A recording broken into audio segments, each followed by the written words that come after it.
Hello mga ka-farmers, magandang umaga po sa inyo lahat. Andito po tayo sa Kado Farm Plant and Nursery.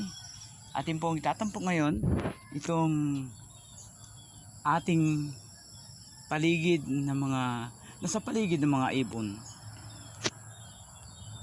Atin po nakita dito sa isang tuod na siya ay may inakay, itong ibong bato-bato. Ito po siya, simpleng tirahan lamang po ang kanilang ginawa. Simpleng anakan lang, simpleng pugad na sa isang tuod na kung titignan po natin, napakasimple, pero kaya nilang buhayin ang kanilang baby bird. Yan po.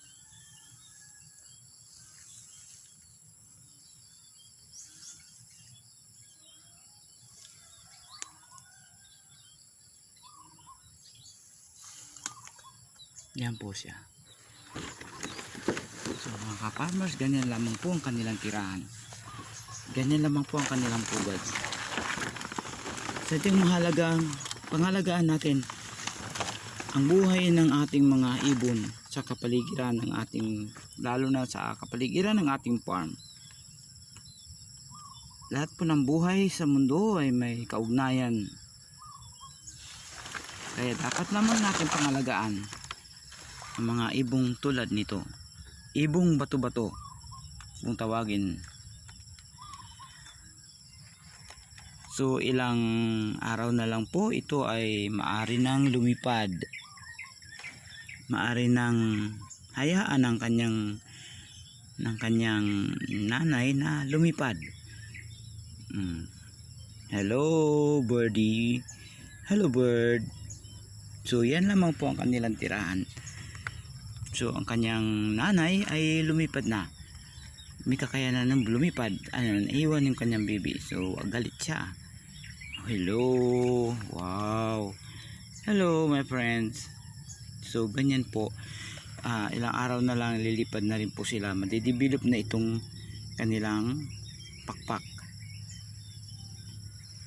So lahat po ng buhay sa mundo, maging ibon man o hayop, ay may kaugnayan sa bawat taong gumagalaw dito sa nabubuhay dito sa daigdig nito.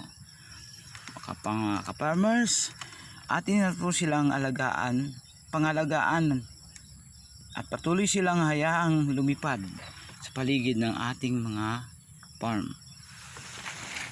Dahil lahat ng buhay sa mundo ay may kaugnayan, mahalaga po ang mga ibon. Huwag po natin silang malupitan. So mga ka-farmers, yun lamang po. Maraming salamat po. At sundan ang aming mga ilalabas, mga palabas dito sa ating farm, mga gawain. Maraming salamat po. At magandang araw po. Please like, share, and follow sa ating YouTube channel at sa ating Facebook account. Maraming salamat po at magandang araw po sa inyo lahat.